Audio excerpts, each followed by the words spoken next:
하나님이 주신 말씀 사도행전 8장 4절부터 8절까지의 말씀입니다. 사도행전 8장 4절부터 8절까지의 말씀 찾으셨으면 화면에도 나와 있으니까 우리 다 같이 합독하도록 하겠습니다. 그 흩어진 사람들이 두루 다니며 복음의 말씀을 전할세 빌립이 사마리아 성에 내려가 그리스도를 백성에게 전파하니 무리가 빌립의 말도 듣고 행하는 표적도 보고 한 마음으로 그가 하는 말을 따르더라. 많은 사람에게 불었던 더러운 귀신들이 크게 소리를 지르며 나가고 또 많은 중풍병자와 못 걷는 사람이 나으니 그 성에 큰 기쁨이 있더라. 아멘. 우리 희년의 50년 세상을 춤추게 하는 부흥의 공동체라는 제목으로 우리 권호국 목사님 말씀 전하실 때 우리 나오실 때 큰 박수로 환영해 주시면 감사하겠습니다.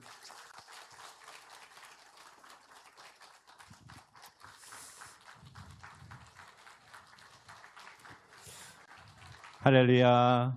네, 반갑습니다. 전주에 많은 교회가 있는데요. 제가 전주에서 제일 사랑하는 교회가 덕일교회입니다. 참 이상하게 익산에서 전주에 이렇게 놀러 올 때가 있어요. 사람도 만나고 모임도 있고 이렇게 오다 보면 저희 교회 갈 때 꼭 이 도로를 지나가더라고요. 그럼 제가 지나갈 때마다 항상 덕일교회를 한번 쳐다보고 갑니다. 주여 복 주시옵소서. 복음케 하옵소서. 그래서 이렇게 희년 50주년 창립 50주년을 맞이해서 초대해 주셔서 너무 감사하고요. 또 우리 덕일교회 창립 50주년을 주님의 이름으로 축복합니다. 예, 저는 이제 이리신광교회에서 5년 지금 사역하고 있고요. 제가 5년 전에 이리신광교회 딱 부임했을 때 우리 김동호 목사님이 행정 목사님이시면서 또 목양부 담당 목사님이셨어요. 제가 교회 적응하고 또 우리 이리신강교회에서 정착하는 데 있어서 우리 김동욱 목사님이 정말 마음을 다해 저를 옆에서 동력해주고 협력해 주어서 교회에서 사역하는 것이 너무 감사했고 좋았습니다. 특별히 저는 이제 분명한 목회 철학이 있어요. 선교적 소그룹인 목장교회를 세워서 우리 이리신강교회가 하나님 기뻐하시는 선교적 교회가 되어야 된다라는 마음을 가지고 이제 목회를 시작했는데 참 감사한 것은요. 우리 김동호 목사님이 그때 교구 사역을 하시면서 우리 교회가 어떻게 목장교회로 전환돼야 될지에 대한 5개년 계획을 딱 세웠어요.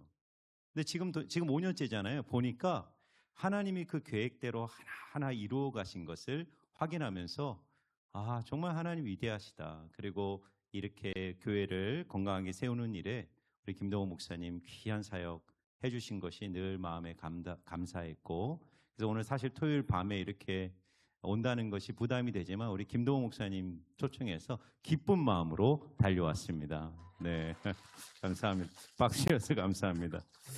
예, 오늘 이제 희년 50년, 희년은 이제 50이라는 숫자죠. 안식년 7년이 7번 되는 해를 이제 희년, 50년째를 희년이라는데 이 희년은 아주 중요한 성경의 의미가 있는 숫자입니다. 특별히 이제 희년을 선포하는 말씀이 레위기 25장 10절 말씀인데요. 같이 한번 읽어볼까요? 시작. 너희는 50년째를 거룩하게 하고 그 땅에 있는 모든 주민을 위하여 자유를 선포하라. 이 해는 너희에게 희년이니 너희는 각각 자기의 소유주로 돌아가며 각각 자기의 가족에게로 돌아갈 것이니라. 아멘. 자, 희년은 어떤 해냐면요. 회복의 해, 리셋의 해입니다. 그러니까 무슨 말이냐면요.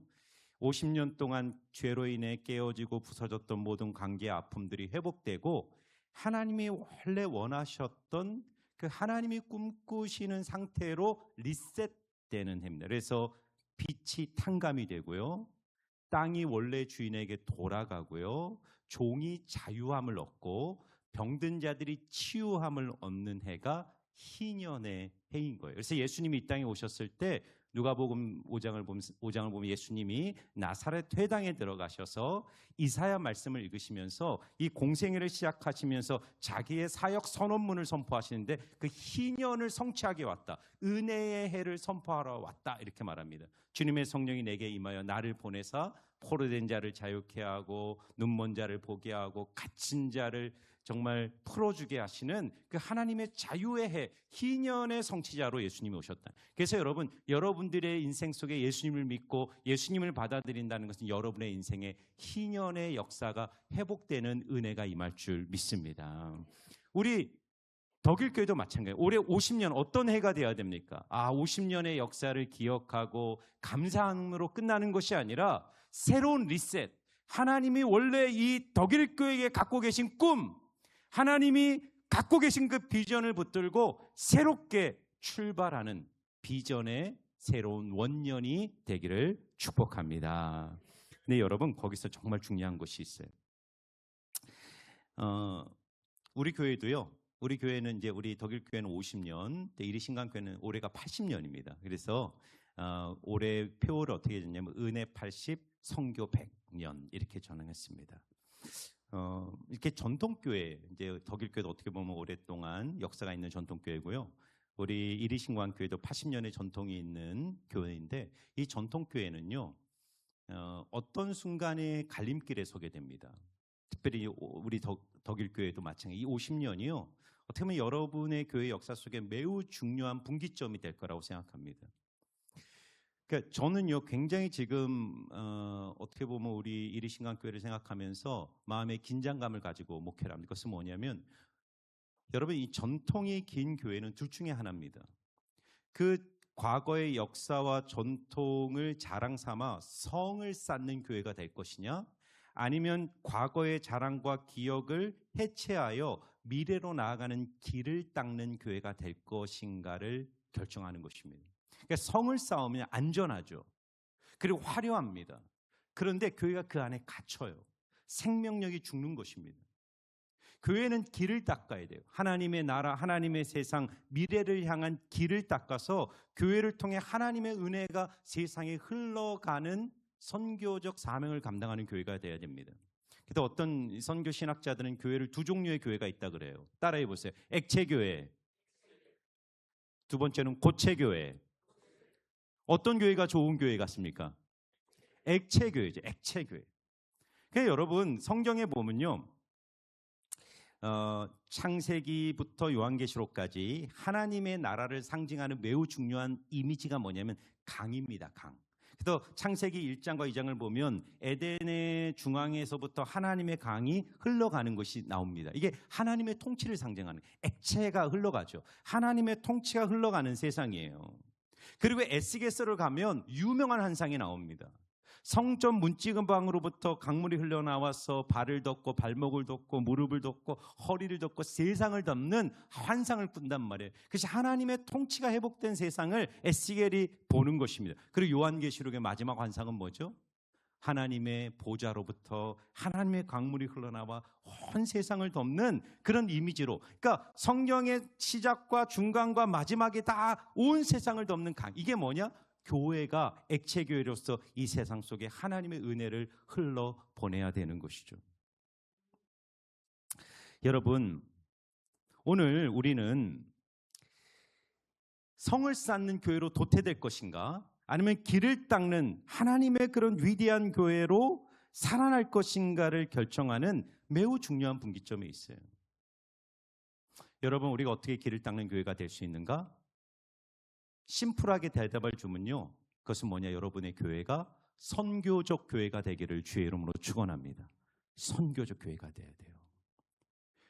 교회가 하나의 선교적 활동을 하는 것이 아니라 교회의 본질 자체가 선교적인 거예요.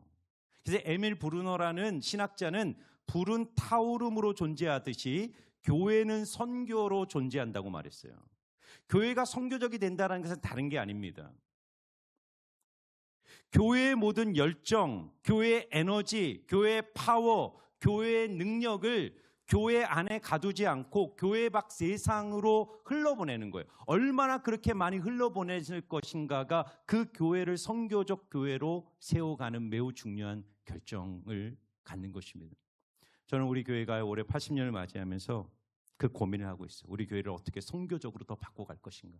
내년에는 저희 교회는 이제 가정교회를 추구하는데 가정교회 원년을 선포하면서 교회의 모든 역량과 에너지를 교회 밖 세상을 섬기고 하나님 나라의 복음을 전하는 일에 써야 되겠다라 지금 고민하고 있습니다. 여러분 오늘 말씀을 들으면서 우리 덕일교회가 정말 선교적 비전을 갖고 이 전주 땅에 하나님의 통치를 흘려보내는 그런 선교적 교회로 우뚝 서기를 주의 이름으로 축원합니다.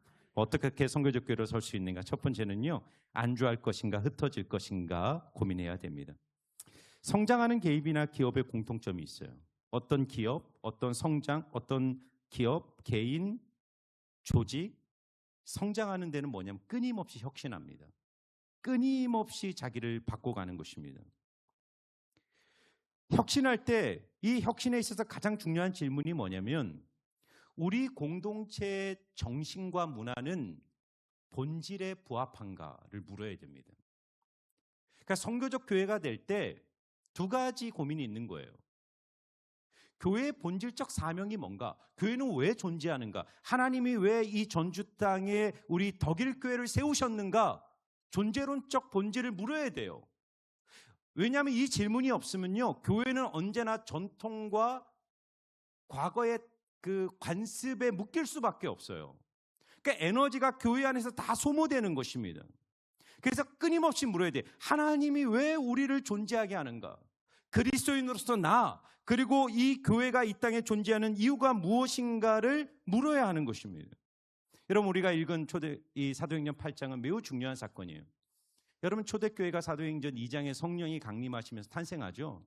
근데 예수님이 초대교회가 탄생하기 전에 승천하기 직전에 40일 동안 제자들과 함께 있으면서 이 그리스도인 제자들과 교회에게 주신 본질적 사명이 있었어요. 그게 뭡니까? 사도행전 2장 8절이에요. 여러분 암송하실 수 있어요? 사도행전 2장 8절 한번 외워볼까요? 오직 성령이 너에게 임하시면 너희가 권능을 받고 예루살렘과 유대와 사마리아와 땅끝까지 이르러 내 증인이 되리라 하시니라. 아멘. 예수님이 주신 사명이 뭐라고요?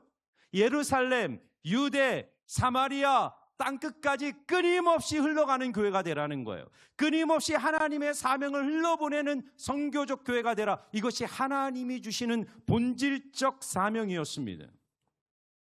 그런데 여러분 보세요. 예수님의 약속대로 사도행전 2장에 성령이 임하시죠.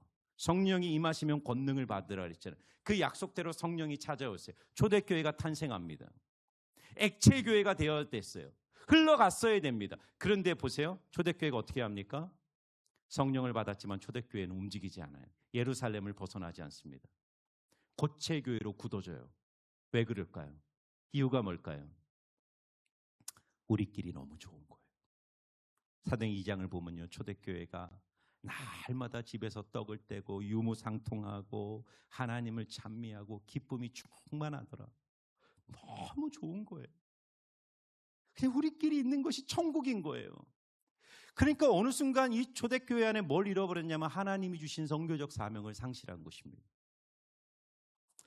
저는 이리신강교회에 와서요, 목장교회를 세우는 일에 굉장히 열심히 주력을 했습니다. 처음 제가 교회로 왔을 때는 이리신강교회 안에 목장이 사실은 잘 활성화되지 못했습니다. 주로 여성들만 모였었고 남성들은 다 목장 뒤로 빠져 있었습니다. 그리고 3040 세대들은 거의 목장에 참여하지 않았습니다. 근데 지금 이제 5년이 지난 지금 목장이 많이 살아났어요. 우리 장로님들이 다 목자를 하고 계시고요.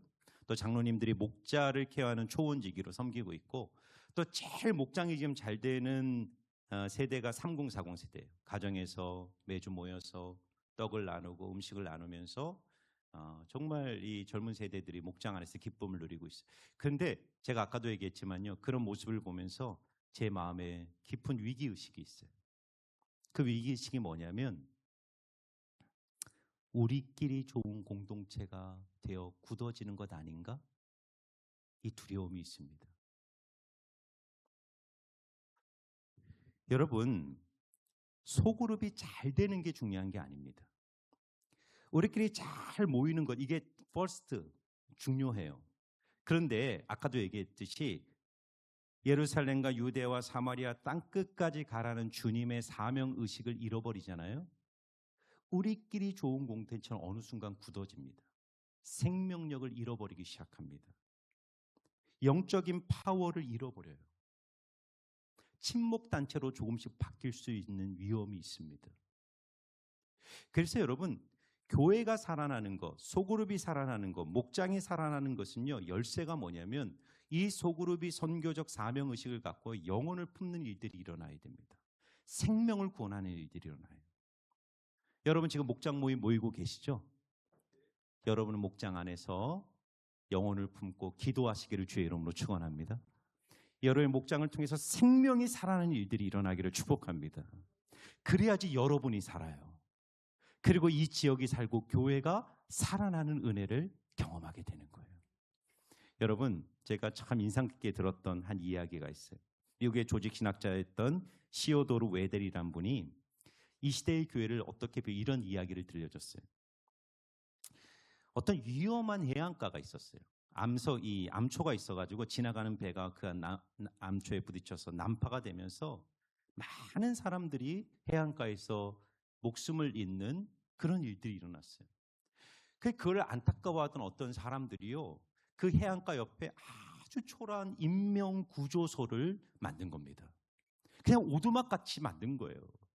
시설도 변변치 않았어요. 그런데 거기에 모인 이 사람들은 어떤 사람들이었냐면 생명을 살려야 되겠다, 내가 저 죽어가는 사람 건져낼 거야, 그 뚜렷한 사명의식을 가지고 모인 겁니다. 그래서 여러분, 배가 난파되면요, 목숨을 걸고 그 바다로 뛰어 들어가서요, 해안가에 빠져 죽어가는 사람들을 건져내기 시작했어요. 그러니까 이 인명구조소를 통해서 수많은 생명들이 살아나기 시작하면서요, 소문이 나는 거예요. 소문. 그러면서요, 자원봉사자들이 찾아오기 시작하고요, 그리고 막 곳곳에서 막 구호금과 후원금들이 막 모이기 시작하면서 이 인명구조소가요, 이 허름한 인명구조소를 헐고 제대로 된 건물을 짓기 시작했어요. 그리고 막 이 사람들이 많아지고 조직이 만들어지면서요, 쇼파가 들어오고 카펫이 깔리고 막 그러면서 이 건물이 제대로 만들어지기 시작했습니다. 그런데 여기서부터 이야기가 달라지는 거예요. 어느 순간부터 사람들이요, 바닷가에서 죽어가던 사람들, 피투성이가 된 사람들이 들어오자 불평을 하기 시작하는 거예요. 야, 저 사람들 때문에 우리 카펫이 더러워진다. 야, 저 사람들 냄새 난다. 야, 이렇게 힘든 일 우리가 하지 말고 차라리 임명팀을 따로 우리가 돈 주고 사서 위탁해서 그 일을 하게 하자라고 하면서 임명구조소 안에 있는 사람들이요, 어느 순간부터 함께 모여 사교 클럽이 되고 교제하고 노래하고 춤추면서 그냥 그 안에서 자기들만의 기쁨을 누리기 시작했습니다. 그래서 이 조직신학자가 뭐라 그러냐면 이것이 오늘 이 시대 교회의 모습이라는 거예요. 인명구조소가 없어진 것이 아니라 인명구조소는 있지만 여전히 해안가에서는 사람들이 죽어가고 있다는 현실. 인명구조소가 사라진 것이 아니라 인명구조소의 사명이 사라졌다는 사실을 날카롭게 비판합니다. 여러분, 우리는요, 이 이야기에 귀를 기울여야 됩니다. 혹시 우리는 하나님 주신 이 선교적 사명을 잃어버리고 사교 클럽으로 우리가 바뀌어가고 있는 것은 아닌가? 믿는 자들끼리 모이는 이 공동체의 기쁨만 누리고 있는 것은 아닌가? 우리가 왜 교제하나? 하나님이 왜 우리를 세상 속에서 불러내요 에클레시아, 불러낸 자들의 교제 공동체, 예배 공동체, 사랑의 공동체를 세웠느냐? 디아스포라, 선교적 사명을 우리에게 허락하시기 위해서 주님 우리를 부르신 거예요. 저는 우리 덕일교회가 뜨겁게 사랑하고 뜨겁게 예배하지만 동시에 뜨겁게 세상 속에 나가 하나님의 선교적 사명을 이루는 선교의 원년을 올해부터 선포하여 여러분들 통해 많은 영혼들이 주께로 돌아오는 일들이 일어나기를 주의 이름으로 축원합니다. 여러분, 우리가요, 자, 오늘 사도행전을 보면요, 참 재미있습니다. 사도행전 2장에 성령을 받았어요. 움직여야 돼요. 근데 움직이지 않아요. 언제까지 움직이냐면 사도행전 7장까지 움직이지 않는다. 사도행전 7장에 어떤 일이 일어나냐면 7 주사 중에 한 명인 스데반이 돌에 맞아 순교합니다. 이 스데반의 순교가 계기가 되어 이 예루살렘 교회 안에 엄청난 핍박이 쏟아져요. 하나님이 교회가 흩어지지 않으니까 하나님이 핍박이라는 이 외부적 방법을 통해서 교회를 깨트리시는 겁니다. 교회를 흩으시는 거예요. 사명을 잃고 안주하는 교회를 깨우기 위해 하나님께서 편안한 환경을 흔들어 보시는 거예요. 여기서 우리는 고민해야 돼요. 살아남는 교회와 도태되는 교회를 결정하는 매우 중요한 반응이 여기서 등장하는 것입니다. 저는 그런 생각을 많이 해봐요. 왜 한국 교회에 왜 코로나가 왔을까? 지금 코로나 이후에 한국 교회는요, 굉장히, 그러니까 코로나 이전에도 교회는 이렇게 추락하고 있었어요. 그런데 코로나가 오면서 교회가 완전히 주저앉았습니다. 소그룹들이 다 죽었고 많은 교회들이요, 과거의 영광을 회복하지 못하고 있습니다. 저는 코로나는 뭐라고 생각하냐면요, 사명의식을 잃어버린 이 시대의 교회를 흔들어 깨우시는 하나님의 특별한 조치라고 생각합니다. 그 당시 코로나가 들어왔을 때 많은 분들은 어떤 생각이냐면, 코로나가 지나면 다시 우리는 원래대로 회복될 거야. 코로나가 지나가면 우리는 과거의 영광을 회복할 거야. 아니요, 주님이 묻는 질문이 있었어요. 내가 왜 너희를 이 땅에 세웠는지를 고민해라. 내가 너희를 흔들어 깨우고 흩어버리는 이유가 무엇인가를 하나님 앞에 질문을 던지며 우리 교회의 존재 목적이 무엇인가를 생각해 보라는 것입니다. 여러분, 독수리가요, 둥지에 새끼를 낳을 때 절벽 꼭대기에 둥지를 만듭니다. 근데 둥지를 어떻게 만드냐면요, 바닥에 날카로운 돌, 가시 이런 거를 깔아요. 그리고 그 위에 아주 부드러운 깃털과 나뭇잎을 깝니다. 그리고 새끼를 낳아요. 새끼가 자랍니다. 이 새끼는 엄마의 품, 따뜻한 둥지에서 너무나도 행복하게 이렇게 자라갑니다. 그런데 여러분, 어미 독수리가 어느 순간 판단합니다. 이 독수리가 이제 날개가 크고 하늘을 날아야 될 시점이 온다고 생각하면요, 둥지를 흔들어 봅니다. 둥지를 막 해칩니다. 그러면 이 깔려있던 날카로운 가시와 돌들이 튀어나와서요, 이 새끼 독수리의 배를 찔러요. 그럼 더 이상 거기에 머물 수 없는 겁니다. 태어나서 처음으로 절벽 위에 서게 됩니다. 그러면 새끼 독수리는 둘 중에 하나를 결정하는 거예요. 나에게 날개가 있고 내 뒤에 어미 독수리가 나를 보고 있다는 사실을 믿고 절벽 위를 뛰어내리든가, 아니면 다시 둥지로 돌아가든가, 둘 중에 하나예요. 하나님이요, 때로 우리의 인생을 흔들 때가 있어요. 내 개인의 삶이든지 교회의 시련을 주든지 우리의 인생의 편안한 환경을 흔드셔서 우리를 하나님 앞에 서는 직면의 순간, 절벽 앞에 서는 순간을 맞이하게 하세요. 그때 우리는 결정해야 돼요. 나에게 믿음이 있고 내 뒤에 나를 지켜주시고 돌봐주시는 하나님이 있음을 믿고 하나님을 향한 신뢰와 믿음으로 절벽 위를 뛰어내리는 그 거룩한 믿음의 선택을 할 것인가, 아니면 다시 경험과 상식과 과거의 답습으로 돌아갈 것인가를 결정하는 것입니다. 뛰어내리는 순간 깨닫게 돼요.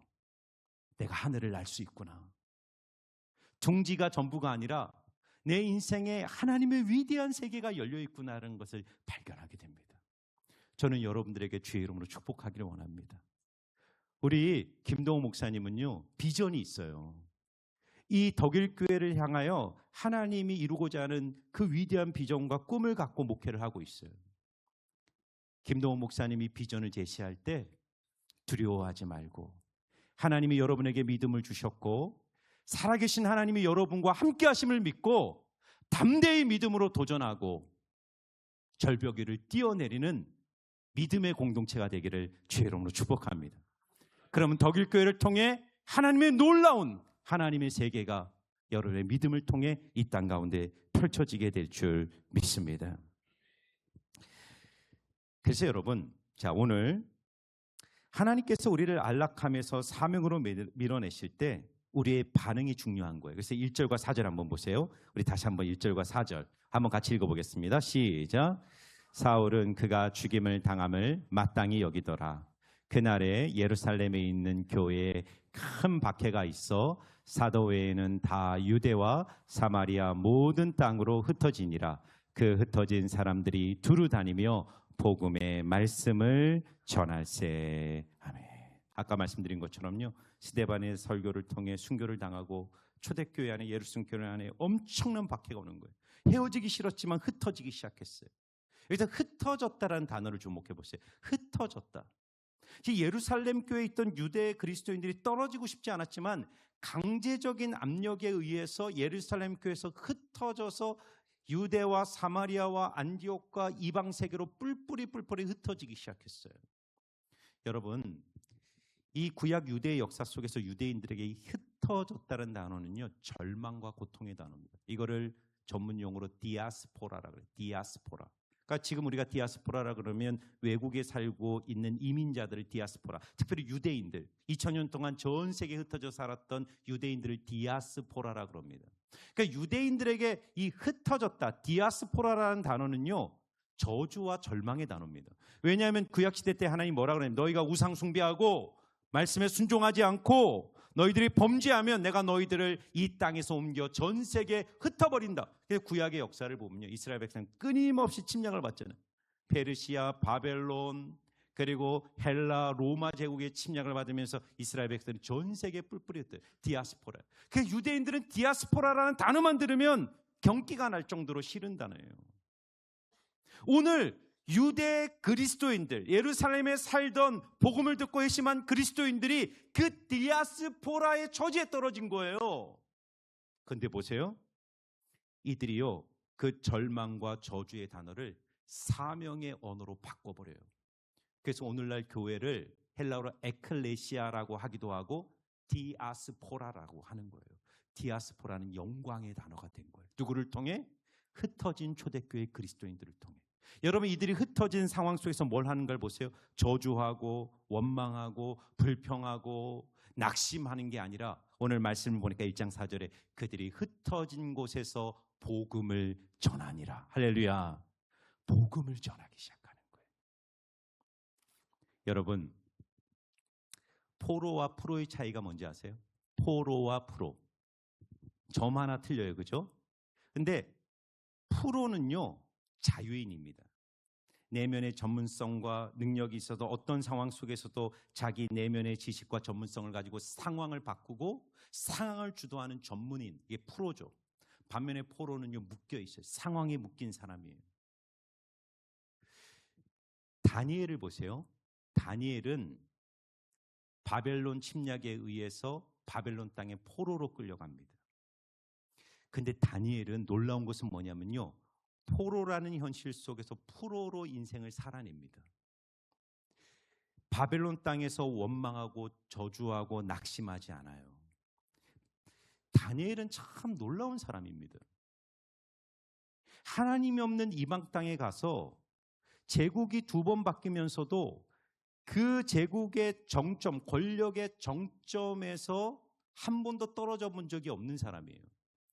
근데 더 놀라운 것은 그 권력의 정점에서 마음의 중심을 끝까지 지켜내요. 그래서 이 역사를 움직이는 하나님의 큰 섭리의 흐름을 하나님 앞에 계시를 받아 다니엘서를 쓴 겁니다. 다니엘서를 보면 이 세계 역사가 어떻게 전개되는지를 다니엘은 환상을 통해서 보고 그 역사에 대한 기록을 다니엘서에 남기는 거예요. 포로였지만 프로로 살 수 있었던 비결이 뭡니까?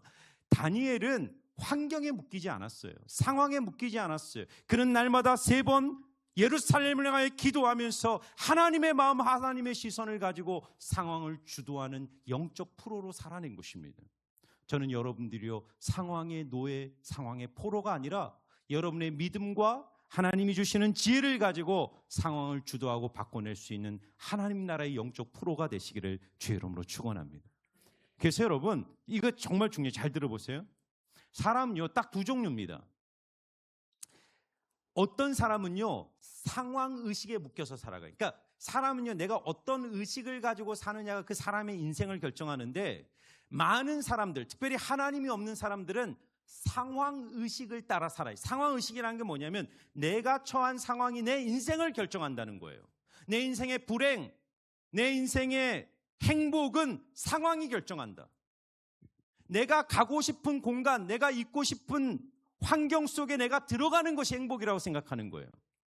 그러니까 상황을 바라보면서 늘 원망하고 좌절하고 불평하거나 마음이 교만해지고 높아지고 하나님이 없다는 것처럼 하나님을 밀어내는 그런 인생을 사는 것입니다. 그런데요, 여러분, 사명의식은 달라요. 상황이 중요하지 않다는 게 아닙니다. 우리 인생의 상황은 중요해요. 그러나 절대적이지 않은 거예요. 절대적이지 않다. 내 인생의 행복, 내 인생의 불행을 결정하는 것은 상황이 아니라 내 인생의 사명을 주신 하나님께 있음을 고백하며 사는 거예요. 저는 여러분들이 사명의식을 갖고 살기를 축복합니다. 사명의식이 중요해요. 여러분, 제가 누가 생각이 났냐면 요셉이 생각이 났어요. 요셉. 여러분, 요셉은요, 상황의 피해자죠. 여러분이 요셉이라고 생각해요. 요셉은 어떤 아픔을 겪습니까? 어린 시절에 형들에게 배반을 당해서요, 노예로 팔려갑니다. 이거 얼마나 큰 상처예요. 부모님으로부터 떨어져서 한 번도 가본 적이 없는 그 애굽 땅의 노예로 팔려가요. 그런데 거기서도 마음을 지키려고 노력했어요. 보디발의 집에서 최선을 다해서 주인을 섬기고 하나님과 동행하면서 하나님 안에서 형통함을 누리며 노예로 살아냈어요. 그런데 억울하게 누명을 써요. 보디발의 아내로부터 누명을 써서 감옥에 더 밑바닥으로 떨어져요. 그러니까 요셉의 인생은 계속 상황의 피해자로 밀려가는 인생이었어요. 만일 여러분 생각해 보세요. 요셉이 상황의식을 가지고 살았다면요, 요셉은 자살했을 거예요. 아니면 평생 사람에 대한 분노, 미움, 적개심, 의심, 불신을 가지고 살았을 거예요. 형들도 나를 속이고 형들이 나를 팔았는데 사람은 다 나쁜 놈들이에요. 그 마음에 끊임없는 분노와 사람에 대한 미움에 붙들려 사는 감정의 노예로 자기 인생이 무너졌을 거예요. 근데 저는요, 요셉을 볼 때 정말 놀라운 건 뭐냐면, 여러분 잘 알잖아요. 나중에 요셉이 총리 되고 팔레스타인의 기근 때문에 형들이 그 요셉 앞에 무릎을 꿇고 자기 동생인 줄 모르고 그 앞에서 이렇게 음식을 구걸할 때 요셉이요, 그 창세기를 보면 요셉이 처음에는 제 이해가 안 갔어요. 막 여러분 그 이야기를 아시는 분들은 요셉이 어떻게 합니까? 한 번에 자기를 밝히지 않아요. 막 형들을 막 가서 그 유다는 막 또 감옥에 집어넣고 또 동생을 데려와라, 안 데려오니까 또 다시 막 보냈는데 중간에 막 돈 다발을 집어넣고 또 너희들 돈은 없지 일로 와 잡아와가지고 또 막 형들을 막 곤란하게 만들고 그런 걸 몇 번 복잡하게 해요. 이거 왜 이러지? 요셉이 왜 이러지? 저는 알게 됐어요. 요셉은요, 형들에게 분노를 쏟아내는 게 아니에요. 요셉은 뭘 알았냐면 이 형들이 앞으로 이스라엘 12지파의 영적 리더들이 될 사람들인 걸 안 거예요. 그들이 스스로 자기의 과거를 직면하고 자기의 잘못을 정직하게 인정하고 회개하고 변화될 수 있는 기회를 주기 위하여 형들을 훈련시키는 거예요. 얼마나 놀랍습니까, 여러분? 여러분, 우리는 누가 나에게 작은 상처만 줘도요, 이 분노의 감정을 못 이겨요. 보복하고 말 거야. 난 내가 정말 가만히 안 둬. 그런데 요셉은요, 그런 감정이 없어요. 나중에 형들이요, 요셉이 자기를 밝혀요. 내가 형들이 팔은 요셉이다. 형들이 벌벌벌 떨어요. 벌벌벌 막 떨어요.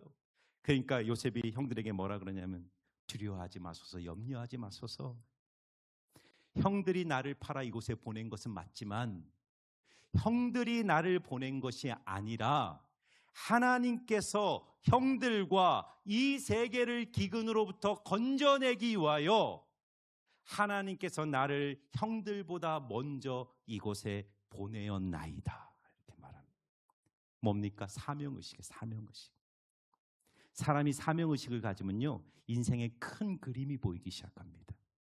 상황의식을 가지면요, 작은 디테일에 묶여요. 그런 말을 했어? 이런 상황이 나에게 펼쳐진다고? 하나님 어떻게 이럴 수 있죠? 그 상황에 묶여서 자기 스스로 상황 안에서 고립되고 무너집니다. 근데 여러분 보세요. 사명의식을 갖잖아요. 상황이 중요하지 않아요. 오늘 보세요. 예루살렘 교회가 그 예루살렘이라는 좋은 정말 하나님이 약속하신 땅에서 뿔뿔이 흩어졌지만 그들은 그 뿔뿔이 흩어진 땅에서 절망하고 좌절하고 나는 예루살렘에 갈 거야, 예루살렘에 가기 전까지는 내 인생은 불행해, 이렇게 말하지 않잖아요. 어떻게 합니까? 하나님이 보내신 그곳에 물어요. 하나님이 이 상황을 내게 허락하신 이유가 뭡니까? 하나님, 내가 이곳에 하나님 보내신 이유가 뭡니까? 이곳에 내가 무엇을 해야 됩니까? 사명을 붙들고 하나님의 큰 그림 속에서 그 상황을 주도하는 사람들로 그들은 쓰임받기 시작합니다. 여러분, 여러분의 인생에 여러분이 원치 않는 상황에 밀려갈 때가 있어요. 내가 원하지 않는데 이 상황 속으로 하나님이 밀어넣는 거예요. 그때 여러분, 좌절하고 낙심하지 마세요. 하나님이 분명히 여러분들을 그 상황 속에 두실 때 여러분을 통해서 이루고자 하시는 하나님의 놀라운 사명이 있는 줄 믿습니다. 여러분, 이 시대는요, 사명의식을 가진 사람을 통해 하나님 나라가 이루어지고 하나님의 뜻이 성취되는 거예요. 교회도 마찬가지입니다. 5,000명, 10,000명 사명의식이 없는 교회보다 단 50명이라도 사명의식을 가진 교회를 통해 하나님의 나라, 하나님의 역사가 이루어지는 것입니다.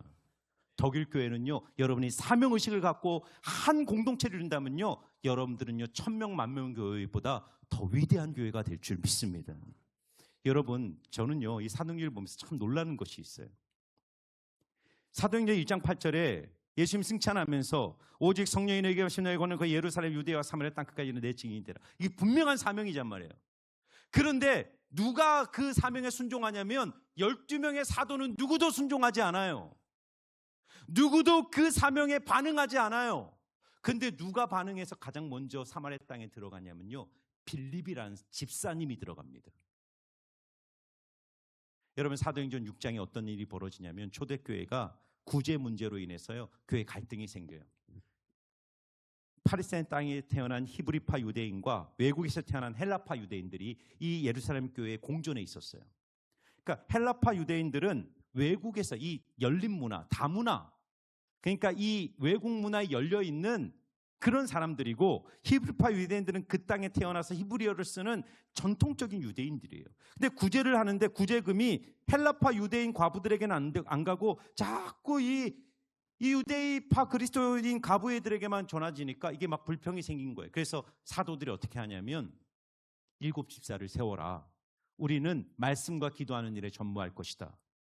그러면서 7명의 집사를 세우는데 놀라운 것은요, 초대교회가요 다 헬라파 유대인들로 7 집사를 세웁니다. 그 7 집사는 누가 있냐면 스데반이 있는 거예요. 스데반이 하나님의 성전 신학을 얘기하다 돌에 맞아 죽어요. 하나님이 성전에 묶이지 않는다. 구약의 역사를 봐라. 하나님이 성전에 묶인 적이 있느냐? 그러니까 유대인들이 그 말을 듣고 분노한 거, 돌을 던져 죽인 거예요. 그리고 교회가 깨지면서 흩어졌습니다. 그런데 그 흩어지는 상황 속에서 가장 먼저 사마리아 땅에 하나님 복음을 들고 들어간 사람이 누구냐? 빌립이에요. 빌립. 놀라운 것입니다. 평신도예요. 그는 교회의 행정을 맡기 위해서 세움받은 사람이었어요. 그런데 이 7 집사를 세울 때 조건이 있었어요. 헬라파 유대인은 뭐라죠? 문화적 개방성, 전통과 관습에 묶이지 않는 사람들, 그리고 성령과 지혜가 충만해요. 선교의 영이신 성령, 진리의 영이신 성령으로 충만하고 문화적 개방성이 한 사람 안에 임하자 이 선교적 역량이 꽃을 피는 거예요. 그래서 빌립이요 가장 먼저 사마리아 땅에 들어가는 겁니다. 바로 이 사건을 통해요 하나님 선교의 임계점에 도달하면서요 주님이 말씀하신 사도행전 1장 8장의 역사가 성취되기 시작하는 거예요. 최초로 이방인으로 나가기 전에 이 사마리아라는 이 경계선으로 복음이 증거되면서 하나님의 나라가 엄청나게 확장되는 일들이 일어나기 시작합니다. 저는 여러분들이요 빌립과 같이, 나는 목사도 아니야, 나는 신학훈련도 받지 못했어, 나는 뭐 그런 능력이 없어, 그런 생각하지 마세요. 제가요 가정교회를 하면서 놀라는 것이 있어요. 가정교회는요, 이 가정교회는 프로그램이 아닙니다. 이 하나님이 꿈꾸시는 신약교회의 원형으로 돌아가자는 거예요. 하나님이 꿈꾸시는 신약교회의 원형은 뭐냐면 하나님을 믿는 거듭난 모든 그리스도인에게는 엄청난 영적 잠재력이 있다는 거예요. 이 대부분의 현대교회는 성도들의 영적 잠재력을 사장시켜버려요. 왜요? 목사에게 너무 의존적으로 만들어요. 그런데 초대교회는요, 어떻게 그렇게 영적으로 부흥한지 아세요? 사도 바울은 가는 곳마다 교회를 세우고 그 교회 중에서 영적 지도를 세우고 장로와 감독을 세워요. 그 장로와 감독이 누구냐면요, 평신도 목회자 지도자입니다. 바울이 가서 목회를 했던 지역은 길어도 1년을 넘지 않았어요. 그러니까 1년 된 교회, 이제 막 거듭난 그리스도인 공동체, 너무나도 연약한 공동체, 근데 바울이 그냥 버리고 떠나버립니다. 근데 그 교회가 그 적대적인 로마 사회, 타락한 문화, 다신 사회, 그리고 그리스도인들이 핍박하는 시대 속에 교회가 어떻게 살아납니까? 어떻게 교회가 생존해요? 바울은 믿었어요. 성도들이 갖고 있는 영적 잠재력, 이들에게 목양의 고난을 위임하고 그들이 가정교회 목회를 신실하게 감당할 때 성령이 그들과 함께 계시고 하나님이 함께 하시면서 그 소그룹 교회 안에 엄청나게 폭발적 능력들이 나타나기 시작한 것입니다. 저는 여러분들의 소그룹 안에 그런 놀라운 은혜가 임하기를 축복합니다. 소그룹 목자분들요, 여러분들 대단한 분이세요. 우리 소그룹 목자분들 한번 손 들어보세요. 목장 하시는 목자분들, 대단한 분들이에요. 우리 박수 한번 쳐주세요. 네, 박수 한번. 우리 목사님과 함께 정말 하나님 나라의 동력자가 되었어요. 열흘 목장이 선교적 사명을 감당하셔야 돼요. 저는 우리 교회를 목장 모임이라 부르지 않아요. 목장 교회라 부릅니다. 그리고 그 성도님들을 그냥 평신도라 부르지 않고 여러분이 목양자입니다. 목양은 제가 하는 게 아니라 여러분이 하는 거예요. 저는 여러분에서 기도합니다. 여러분들이 목양할 수 있도록 저는 여러분들 뒤에 서포트합니다. 저는 양육할 거예요. 오늘 빌립이 그 땅에 들어감을 통해서 정말 위대한 하나님의 복음의 역사가 열리기 시작한 거예요. 그리고 여러분, 이제 마지막 결론이에요. 그러면 이 복음이 사마리아 땅에 들어가자 어떤 일이 벌어집니까? 자, 8장 6절 8절 말씀 우리 같이 한번 읽어볼까요? 자, 사도행전 8장 6절 8절 같이 한번 읽겠습니다. 시작. 지르며 나가고 또 많은 중풍병자와 못 걷는 사람이 나으니 그 성에 큰 기쁨이 있더라. 아멘. 여러분, 왜 사도들은 분명히 예수님이 너희가 성령에 임하면 예루살렘과 유대와 사마리아로 가라 그랬단 말이에요. 사마리아는 정말 몇십 분만 걸어가면 사마리아예요. 근데 왜 안 갔을까? 왜 안 갔을까? 선입견 때문에. 어떤 선입견이냐면요, 사마리아는 BC 722년에 아시리아의 침공을 북왕국이 멸망합니다. 근데 아시리아는 어떤 정책을 폈냐면 이 북쪽 이스라엘 땅에 이방인들을 이주시켜서 피를 섞어버린 거예요. 그래서 사마리아는 원래 북왕국 이스라엘의 수도를 지칭하는 단어였는데 722년에 북왕국이 멸망하면서 이방인들이 들어와 피가 섞으면서 이 남왕국 유다 사람들이 이 북쪽 이스라엘 사람들, 호녀라가 된 북쪽 사람들을 혐오하는 단어로 불렀던 말이 사마리아인이에요. 사마리아인. 저 사마리아인, 저 피가 섞인 더러운 인간들. 그러니까 여러분, 지금 예수님의 선교의 영이 임하시고 선교적 사명이 주어졌지만 초대교회 사도들 안에 어떤 인식이 안 깨지냐면 하나님이 저들을 사랑하신다고? 저들이 복음을 믿을까? 저들이 복음에 반응할까? 저들은 안 돼. 저들에게는 복음이 필요하지 않아. 누구도 나가지 않은 거예요. 누구도 하나님의 선교적 반응에 들어가지 않은 거예요. 그런데 여러분, 빌립이 들어가면서 어떤 일이 벌어지냐면요, 깜짝 놀라는 거예요. 예루살렘에 일어났던 그 놀라운 회심의 역사, 회복의 역사, 치유의 역사, 공동체가 회복되는 역사, 이런 것들이 동일하게 사마리아 땅에 일어나는 것을 보면서 빌립은 충격을 받는 거예요. 복음의 능력이 있구나. 복음의 능력이 있구나. 저는 우리 독일 교회가 복음의 능력을 믿는 교회가 되기를 축복합니다. 복음이 바꿀 수 없는 영혼은 없습니다. 할렐루야.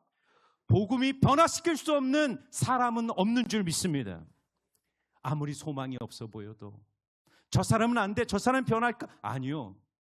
복음이 들어가면 반드시 변화의 역사가 일어납니다. 그래서 오늘 사마리아 성에 뭐가 있었다고요? 큰 기쁨이 있었다. 큰 기쁨이 있었다. 로마서 1장 16절, 복음은 모든 믿는 자에게 구원을 주시는 하나님의 능력이다. 하나님의 능력이다. 그래서 여러분 포기하지 마세요. 여러분 주변에 여러분 품고 기도하는 사람 복음에 반응하지 않을지라도 포기하지 마세요. 하나님의 복음이 한번 그 마음을 터치만 하면 그의 인생은 반드시 변화되는 기적의 역사가 일어날 줄 믿습니다. 여러분, 제가 나온 이 장로의 신학대학이 사무엘 마펫이라는 분이 설립한 학교입니다. 사무엘 마펫. 이분이 선교사님이셨는데 장로의 신학대학을 설립했어요. 이분이 처음 어디로 가냐면 평양에 선교사로 갔어요. 평양. 근데 이분 들어가자마자 평양에 있는 그 깡패들, 평양 사람들로부터 박해를 받고 돌에 맞아서 죽을 뻔해요. 제가 요즘 사도행전 선지교를 하는데 사도 바울이 루스드라에서 돌에 맞아 죽었잖아요. 죽을 뻔했죠. 그래서 성 밖으로 던져지는. 이 마펫도 똑같은 일을 당한 거예요. 평양에서 복음을 전하는데 서양인이 와서 복음 전한다고 돌을 던져가지고요. 마펫 선교사가 죽을 뻔했어요. 그러니까 이 보고를 받은 이 본부에서요. 평양을 떠나라. 거기엔 소망이 없다. 그 땅은 동양의 소돔이다. 이렇게 말해요. 동양의 소돔이야. 평양은 소망 없어. 다른 도시로 가라. 다른 나라로 가라. 이랬단 말이에요. 근데 사무엘 마펫이요. 끝까지 평양에 머뭅니다. 그리고 20년이 지난 1907년 어떤 일이 벌어진지 아세요? 장대영 교회에서요. 세계의 유례가 없는 평양 대부흥이 일어납니다. 평양의 소돔이라 불렸던 평양이요. 나중에 어떤 별명으로 바뀌냐면 평양의 예루살렘, 동양의 예루살렘이라는 위대한 부흥의 근원지가 되게 돼요. 더 놀라운 거 뭔지 아세요? 이 마펫 선교사님이요. 마펫 사람에게 돌을 던져서 죽을 뻔하게 했던 그 깡패가 누구였냐면 이기풍 목사님이었어요. 이기풍 목사님이 마펫 선교사를 만나기 전에 깡패였어요. 깡패. 근데 이분이 마펫 선교사를 통해서 회개하고 예수 믿고 목사가 되어 제주도 선교사로 가게 됩니다. 제주도에 갔어요. 이기풍 선교사님이요. 청년들에게 붙들려서 몰매를 맞아요. 몰매를. 그래서 이기풍 선교사님이 마펫 선교사님한테 편지를 보내요. 선교사님, 도저히 제주도에 못 있겠습니다. 저를 불러주세요. 전 제주도 선교 못합니다. 답장이 왔어요. 얼마 뒤에. 답장이 뭐라고 왔냐면 이렇게 왔어요.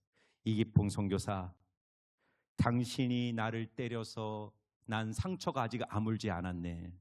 이 상처가 아물 때까지 제주도에서 사역을 감당하게나. 이랬어요. 이기풍 선교사님 그 편지를 보고 눈물을 흘리고 회개했어요. 그리고 이기풍 선교사를 통해서 제주도에 놀라운 영적 부흥이 일어납니다. 우리가요 복음을 전할 때 많은 환난과 고난이 있을 거예요. 아픔이 있을 거예요. 그러나 복음의 능력이 있어요. 포기하지 않고 끝까지 이 복음을 전하면요 반드시 영혼들이 살아나는 기적이 일어납니다. 제가 가정교회를 하면서 가장 기쁜 게 그거예요. 세례 맞는 사람들이 늘어나기 시작했어요. 우리 장로님 한 분이 아는 목장에는요 누가 예수를 믿게 됐냐면요 무당이 예수를 믿게 됐어요. 과거에 무당이었어요. 이분이 처음 교회에 왔는데 눈빛이 너무 무서워요. 제가 눈빛을 보는데 무섭더라고요. 그런데 이분이 교회에서 목장을 참여하면서요 눈빛이 바뀌기 시작했어요. 어느 순간 예수 영접 모임에 오셔서 예수님을 영접하고 변화됐어요. 그리고 그 목장에서 가장 열심히 전도하는 전도자가 됐습니다. 여러분, 복음은 무당도 바꾸고 세상에 가장 소망 없는 영혼도 구원하는 하나님의 능력인 줄 믿습니다. 독일교회, 선교적 교회가 되어 정말 이 땅의 위대한 하나님의 구원의 역사를 이루어 가시기를 주의 이름으로 축복합니다. 여러분, 우리가 하나님의 복음을 들고 이 세상 속으로 담대히 나갈 수 있는 이유는 하나밖에 없어요. 예수님이 소망 없는 이 땅에 우리를 위하여 선교사가 되어 찾아오셨기 때문입니다. 여러분, 희년은요 50년마다 돌아왔어요. 그런데 구약을 보면요 희년이 성취된 적은 한 번도 없어요. 성취되었어도요 금방 다시 원래로 돌아갔어요. 근데 예수님이 이 땅에 오셔서 희년을 성취하심으로써 우리가 하나님께 지었던 모든 죄의 빚이 한 번에 완전히 탕감된. 그래서 예수님 십자가에 죽을 때 마지막 하신 말씀이 뭐냐? 테텔레스타이, 다 이루었다. 빚을 다 갚았다는 거예요.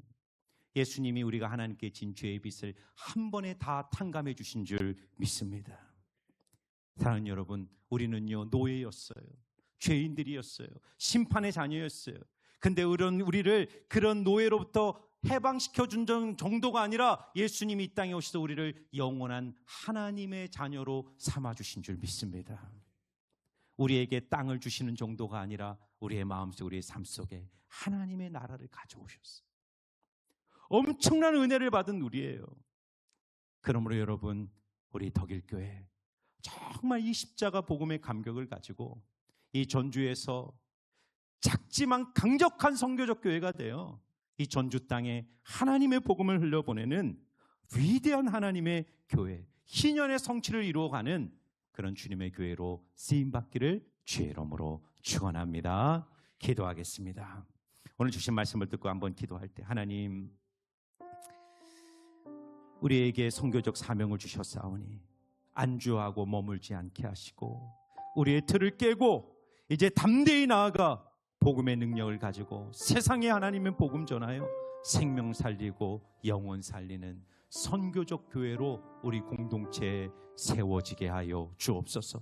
성령으로 기름 부어 주옵소서. 충만케 하여 주시옵소서. 주신 말씀을 들고 주여 한번 부르시며 기도하며 나갑니다.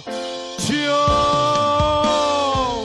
살아계신 하나님, 오늘 이 밤 아버지, 우리들 교회 모든 성도님들 주님의 선교적 사명으로 충만케 하여 주셔서 하나님 복음의 사명을 이루는 아버지 선교적 교회로 세워지게 하여 주시옵소서. 하나님 50년 2년의 역사, 아버지 역사의 전환점이 되어 성을 쌓는 교회가 아니라 길을 닦는 교회, 미래를 향하여 나가는 교회, 다음 세대를 살리는 교회, 잃어버린 영혼을 구원하는 교회, 생명의 역사를 이루는 교회로 아버지 쓰임받게 하시고 생명과 구원의 역사가 일어나 아버지의 가는 곳마다 영혼이 살아나고 생명이 살아나고 이러한 영혼들이 구원받는 아버지 하나님 위대한 주님의 교회로 쓰임받게 하여 주시옵소서. 소그룹이 살아나게 하옵소서. 세우신 목자들 아버지 하나님의 영적 지도자들로 세우셨사오니 이들을 통해 주님의 위대한 역사, 생명의 역사가 일어나고 아버지 하나님 교회마다 하나님 생명수와 같은